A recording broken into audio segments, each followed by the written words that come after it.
Make It Right, the manufacturing podcast. Do you recall those early days of COVID-19 in North America when there was this mad scramble for household items and the stockpiling of non-perishable food items?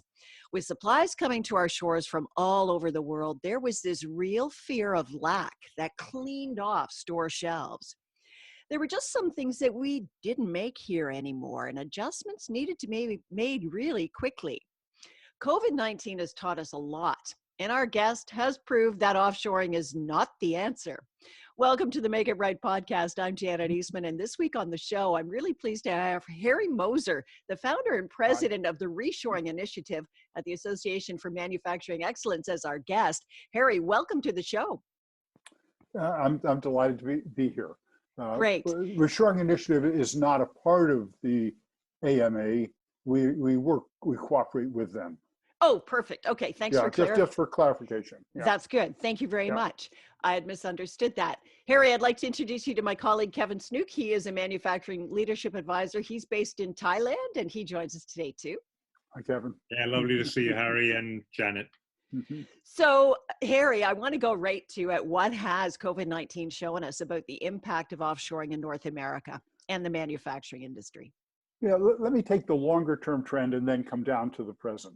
Okay. So longer term trend, huge amounts of increase in imports to the United States. Trade deficit grew to 800 billion per year over a 40, 50-year time period.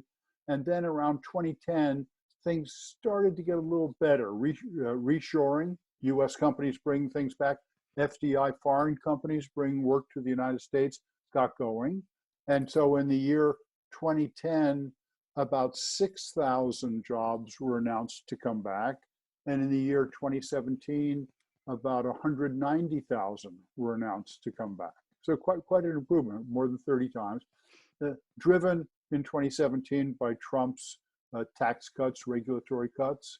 And then it fell off in 2018, 2019, primarily because of Trump's trade war. That the companies said, I don't know what's going to happen. I don't know what the rules are going to be a month from now. We'll just wait and see what happens.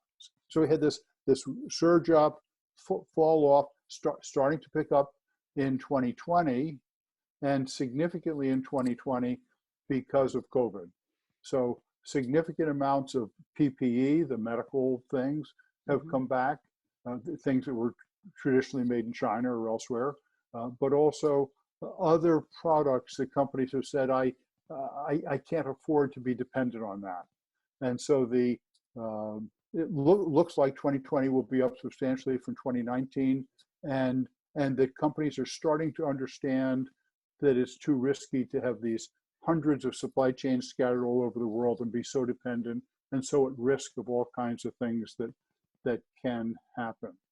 But it was driven by COVID. COVID, the last year or two, driven by people seeing on the television hour after hour the shortages and understanding that we are not self-sufficient. Right.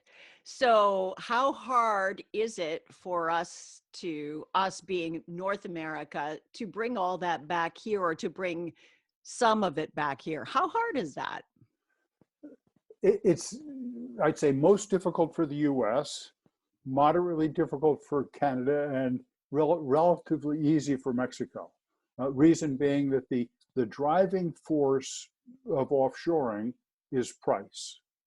The fact that companies can buy things in, let's say, Europe for 20% less than the US and China for 30 or 40% less than the US. And that's what drives them. And that's significantly because wage rates are so much higher in the US and Canada. Mexico is about like China. So as long as that wage rate difference stays so high, unless we can overcome it by tax differences, by better skilled workforce, by more automation, by maybe adding a value-added tax or a border adjustment tax or something like other countries have. Unless we do something to offset that manufacturing cost differential, it is hard to bring most of it back, but it's possible to bring, and we demonstrate consistently that it's very possible, or very feasible to bring back 20 or 30% of it. Okay, so given what you just said there, how does the US get reshoring right then? Yeah, the real key, the long-term key is macro. The long-term key is to get the dollar down by 20 or 30%, to have a skilled workforce, the equivalent of Germany or Switzerland, where 60% of the high school students go into apprentice programs, where really smart high school students become tool makers and welders and precision machinists and chemical technicians and things like that. Kids here that would obviously go on to university. And in many countries, a much higher percentage of the university students study engineering than in the US. Here, everybody, and I imagine Canada's the same, everybody wants to study art and music and philosophy and anthropology and all this stuff, and then go out and find a job working at Starbucks somewhere. You know? And so anyway, currency, skilled workforce, taxes, automation. Automation is absolutely key. You mentioned AME, lean. There's definitely a very strong role for lean.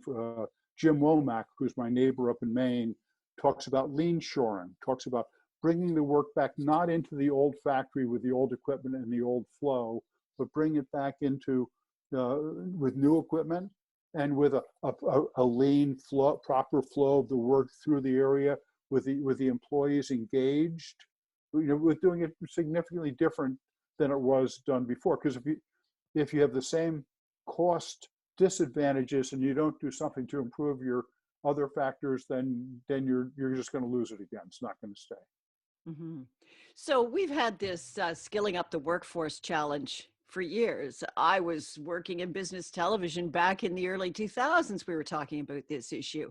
How do we fix it, Harry? How do we get people in North America, parents of kids, to tell them that apprenticing and trades and things like that, these are good jobs and they're interesting jobs? How do we sell that? I think the problem starts with the government and media in the U.S. You're in Canada. I don't know if you see the same thing, but in the U.S., I'm sure somewhere every day I can find an article that says university education still pays off with $1 million more lifetime income than a high school degree. Okay, and so which is statistically true but very misleading, because it doesn't discuss that there's something else in there, such as an apprenticeship, which is a valid alternative. So about 8 years ago, the U.S. Department of Labor called me down to Washington to tell them how to get the workforce ready for reshoring, for the surge in jobs that was coming back and has come back. And so we're in the Secretary of Labor's conference room in Washington, and I stood up and said, well, first, we have to get the Department of Labor to stop being part of the problem and become part of the solution. And fortunately, they didn't kick me out. And they said, okay, what do you have? And I said, well, I pulled up one of their websites, and it said, education pays off with more income, something like that, you know? And I said, I thought you were the Department of Labor, responsible for training, responsible for having the workforce that we need. Why doesn't this say education and training pay off? And down here where you've got these bars that show income by degree level, high school, community college, why doesn't it say apprenticeship and show that the apprenticeship income is just as good as the university income, and show that there's an alternative, and then get that out to the media? And they folded like this and they changed it. And I ran into like a assistant secretary that hadn't been there 2 weeks later at some other event. He said, Harry, I heard all about your meeting. You know, so it really made an impact.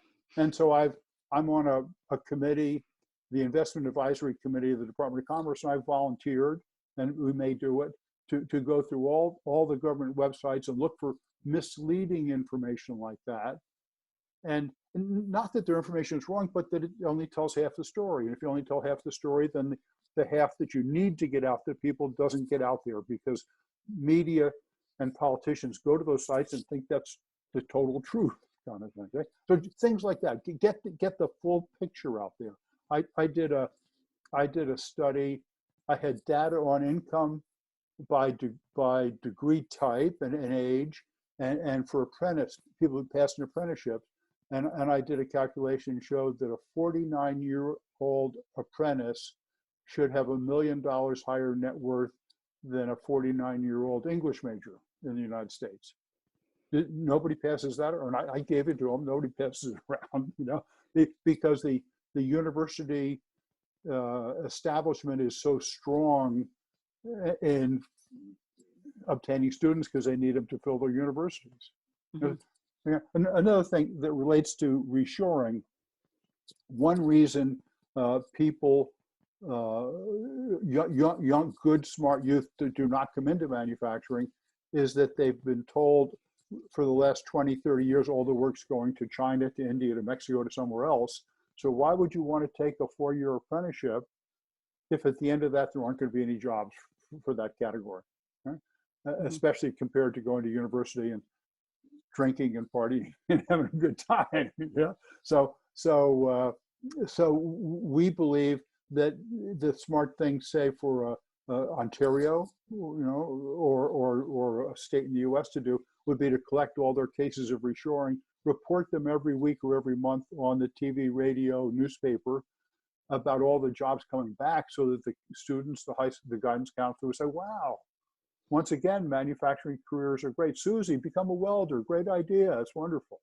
Right? So there's things like that can be done, but it takes communication, because the barrier is recruitment. The barrier is getting smart kids to say, yeah, that's a good career. I want to do that.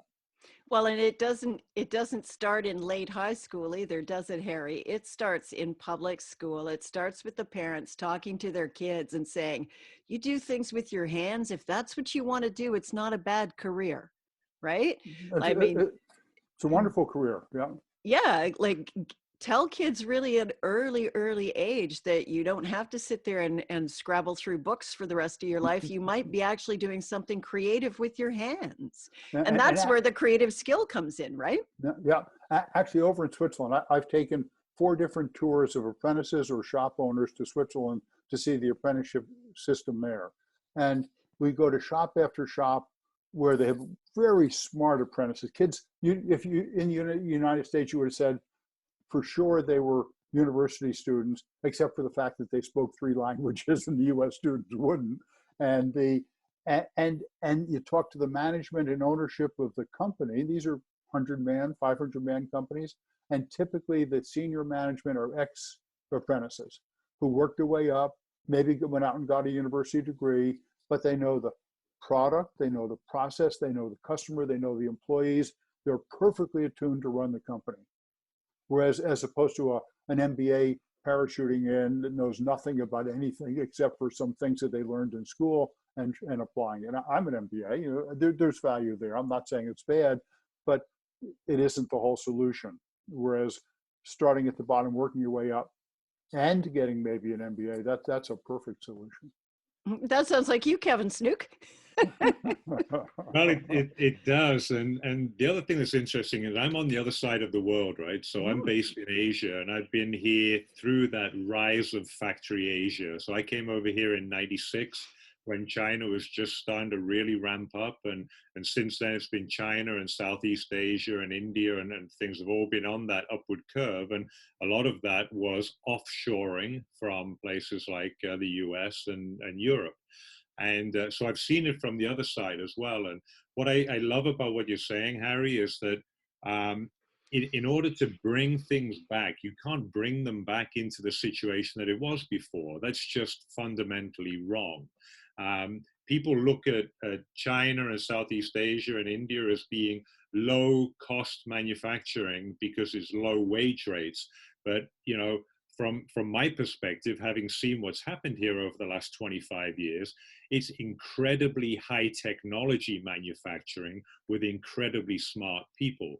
And so in order to be able to move that back, we're going to have incredibly smart people with great automation and like you said, hiring the best graduates or the best people from school, whatever it is, and attracting them back into manufacturing. And so it's a different solution. It's not just about pulling things back, like you said, into the old factory. So I'm fully aligned with you there. And the part that I've always been frustrated with in manufacturing is that it's kind of, it's denigrated in some ways. People talk about manufacturing as being kind of this dirty, noisy, sort of smelly industry. And that's not the way manufacturing is anymore. You know, my 30 years in manufacturing have been fantastic in wonderful factories that are producing really high quality goods with very high quality people. And I'd love to see that message get out there more. You know, I've got an interesting story. On one of the tours that I took to Switzerland, went to one of the big international machine tool companies headquartered there. We were getting demonstrations, and the manager there said that when they develop the making of a new part, they do the programming for some complex part, and they do it for the United States. They break it down into 2 steps, put it on 2 different machines because the programming is too complicated for the typical US technician. Whereas when they do it for Switzerland or Germany, they do it in 1 step because the technicians are able to handle it. Therefore, the cost is lower in Germany and Switzerland because it's done without the touch and the setup and everything else. So we need smarter kids, we need better training, and if we do that, we have a chance. But if we don't do that, for example, the Chinese are improving their productivity rate by about 6% per year. For the last 12 years, the US has averaged 0.4% per year. Now, fortunately, the Chinese wages have gone up at 15% per year, so their labor cost per unit of output has gone up faster than ours has. But in the long run, you can't win if they're improving at 6% and you're only improving at 0.4%. So we need to automate much more, which means our factories have to be busy to justify it. And then we need kids, students, workers who are smart enough and trained well enough to make it happen. Mm-hmm. So, Harry, I have to ask you, and Kevin, I'll ask you this too. I'll put it out to both of you, but was really offshoring, was it ever a good idea? From a company viewpoint, back when the Chinese wages were like pennies an hour, 25 cents an hour, 50 cents an hour, instead of $4 an hour now, it was clearly a huge savings for them, especially short-term savings, especially measured unit costs, manufacturing costs, cost of goods sold savings. And probably if I'd been there then, I'd have done it because you had to do it because everybody did it. You're going out of business if you didn't. So in some categories it was right, other categories it was wrong. I worked with a professor, John Gray, at The Ohio State University, and he found 4 Midwestern or 4 Western and Midwestern companies that had offshored and then reshored, and he interviewed them, went to their factories. Why did you offshore? Wages were so low, FOB price was so low, couldn't afford not to. Why did you reshore? We found that there were so many logistical costs, risks, delays, quality issues, etc., that those things offset those savings that we went over for in the first place. So companies probably made the right decision at first, but as the cost differential has shrunk, that it may now make sense for a significant portion to come back. Mm-hmm. Yeah, from my perspective, Janet, it's all situational. You have to look at that particular situation at the time. And I think it's all about the consumer. And if the consumer benefits and it's a competitive world, then it's good that we have open trade channels across and that we're looking at what's the best solution for the consumer or the customer. Mm-hmm. And there's times when that will be offshoring. And even now, I think there's times when offshoring solutions give a benefit to the American consumer or to the European consumer. I think there's other times when it's an absolute mistake. And whenever people are following the crowd because they think it's the thing to do, it's normally the wrong thing to be doing. And so having the right cost models, and not looking at the short-term cost of a piece, but the long-term cost of doing business overseas, that's completely different. And when you think about, I was talking to a CEO of a company or COO of a company in England the other day who's been reshoring a lot of their toy manufacturing production. They've been moving it back because over that longer period of time, the cost of sending quality controllers and company directors and purchasing managers and everything like that over there. It's just become prohibitive. And then all of a sudden, as Harry alluded to before, COVID hits, you can't send your directors over there anymore. That whole dynamic changes again. So I would say it's very much situational, but you've got to look at it on a much wider perspective than the cost of a good.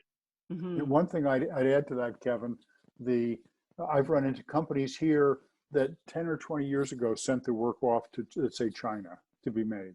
And since then, the product has changed, the material has changed, the process to make it, maybe the design changed a little bit. And now they're thinking about bringing it back, and they don't know how to make it. Mm-hmm. They don't have the process plan. They don't have the prints. So if they bring it back, they have to bring it back, reverse engineer their own product to find out how to make it, so they can have some outsider make it for them here in the United States. So that's a very dangerous position to have your intellectual property owned by somebody, used by somebody else, controlled by somebody else, who anytime they want to could decide to become your competitor. Mm-hmm. Mm-hmm. I thought it was interesting, Kevin, that you said you have to think right down to the consumer and what is going to be best for the consumer. And I'll throw this out to you, Harry, but did one of the problems become that companies were not so much focused on the consumer, but the shareholder, and delivering to the shareholder what they needed? I'd say a combination. Certainly, okay. The consumer demanded the lowest price, for example, Walmart, and to get that lowest price, they went offshore, and maybe they went little more than they should have for the shareholder, but I'd say the consumer was the original driver. I think the interesting development in the last year, in August of 2019, the Business Roundtable announced a new statement of the purpose of a corporation. So the Business Roundtable has the top CEOs in the country, and 181 of them, led by Jamie Dimon, so big time, signed a statement that said, no longer is the stakeholder just the shareholder, but also community, suppliers, and employees. Yeah. And so we have on our website, we have that list of all those companies, and the headline says, okay, walk the talk. So if you really believe what you said, if you signed it, and so when companies are selling and they go to divisions of those companies, I suggest to them, show them what the CEO signed and say, well, the best way to implement what the CEO signed is to reshore some of that production and bring it back and give me an order. That's Harry Moser. He's the founder and president of the Reshoring Initiative in the U.S. Next week on Make It Right, Harry, Manufacturing Leadership Advisor Kevin Snook, and I will continue our conversation discussing how reshoring, nearshoring, and lean shoring all work together, as well as the impact of reshoring on the United States, Mexico, and Canada agreement, and how reshoring around the world will affect manufacturing globally. I hope you'll join us then. I'm Janet Eastman. Thanks very much for listening to the Make It Right podcast.